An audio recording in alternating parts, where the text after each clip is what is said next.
Good morning. Today we are going to start a new chapter, Chemical Thermodynamics. See here, thermo means heat and dynamo means change.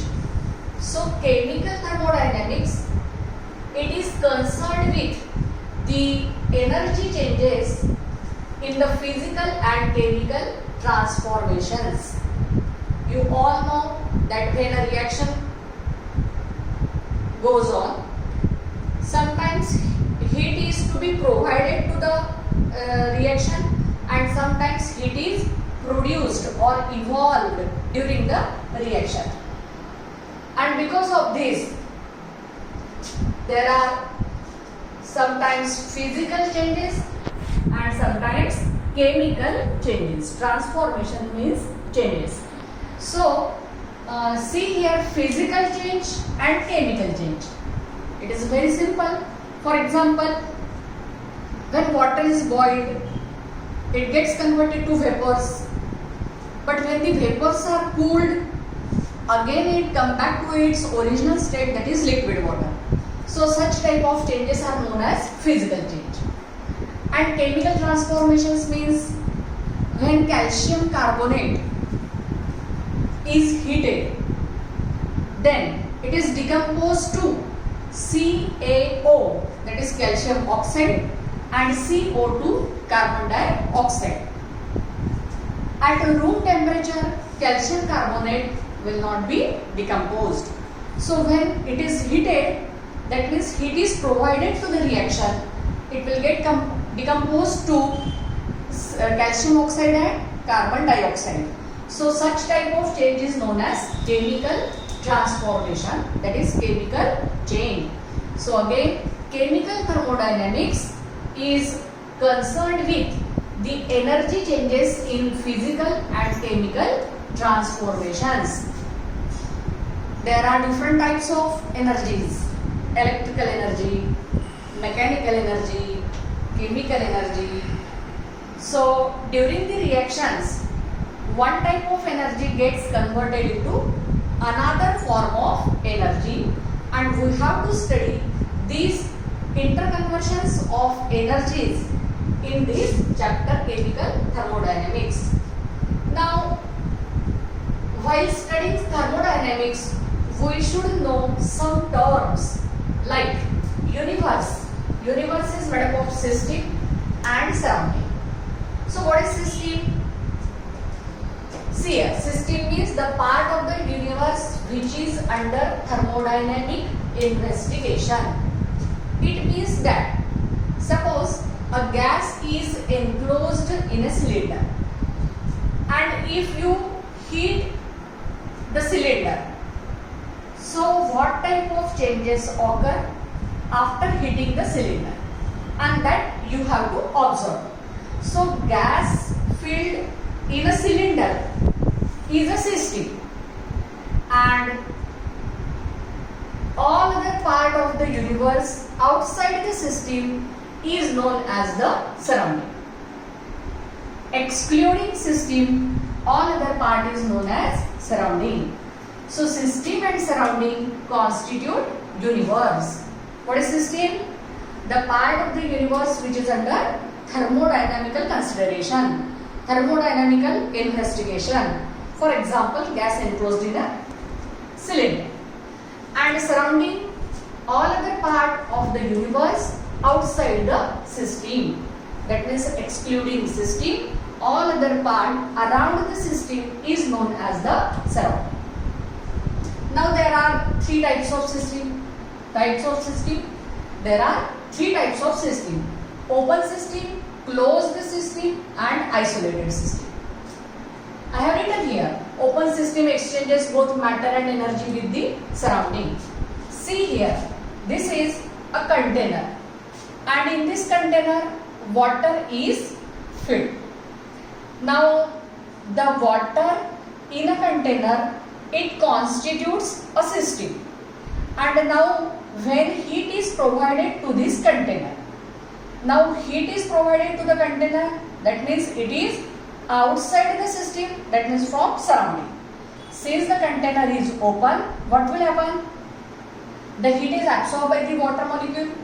The water will get boiled and get converted to gaseous phase, that is vapor state. So water is matter. The vapors of water is the matter, and this is the heat energy. So heat energy is absorbed by the system from the surrounding, and the matter in the system, that means the vapors of the water, passes into the surrounding. So there is an exchange of both matter and heat energy with the surrounding, that is called as the open system. Now number 2 is closed system. It exchanges energy but not matter with the surrounding. See here. Here is also a container, but it is closed, and in this container it is filled with the water. Again heat is provided to this container. That means the closed container containing water is the system. What will happen if heat is provided to this container? When the container is heated, the heat is absorbed by the water molecule and they will get converted to vapors.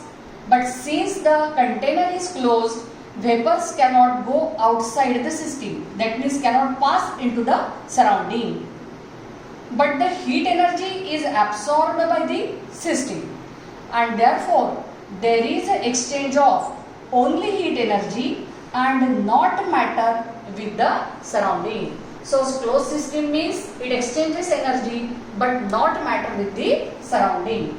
Third type of system is isolated system. It does not exchange either energy or matter with the surrounding. For this, you consider such closed container, but its inner walls are insulated. That means the heat from the surrounding cannot enter into the system, and inside the container there is some amount of water. You can imagine a thermos flask.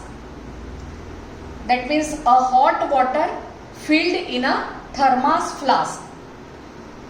So since the walls are insulated, the heat from the surrounding cannot enter into the system, and since water inside the thermos flask or isolated system cannot absorb heat from the surrounding, since the walls are also insulated, the vapors from the system cannot pass into the surrounding, and therefore there is no exchange of heat energy and matter with the surrounding, and therefore I have written here isolated system. It does not exchange either energy or matter with the surrounding. So these are the 3 types of system, and now there are 2 types of properties of the system: extensive property and intensive property.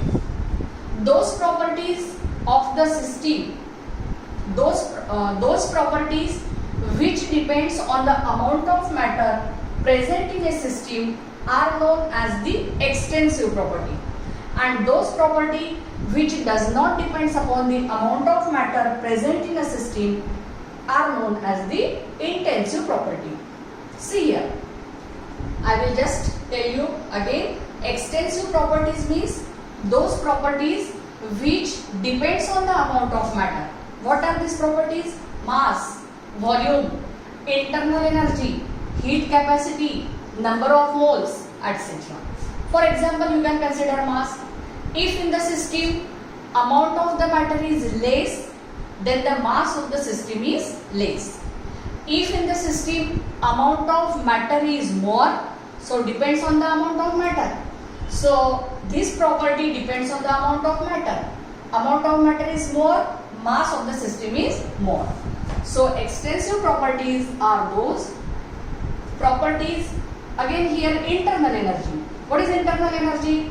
Internal energy means every substance has certain stored amount of energy in it, and therefore If the amount of matter is less, internal energy is less. If the amount of matter is more, internal energy is more. So the extensive properties are those which depends on the amount of matter present in a system. Now the next, intensive property. Property does not depend on the amount of matter present in a system. If the amount of matter is less or the amount of matter is more, it cannot affect this property. For example, see here, pressure, temperature, surface tension, melting point, boiling point. I will explain you with a very simple example. In a container, if 100 ml of water is present, then the boiling point of the water will be 100 degrees Celsius.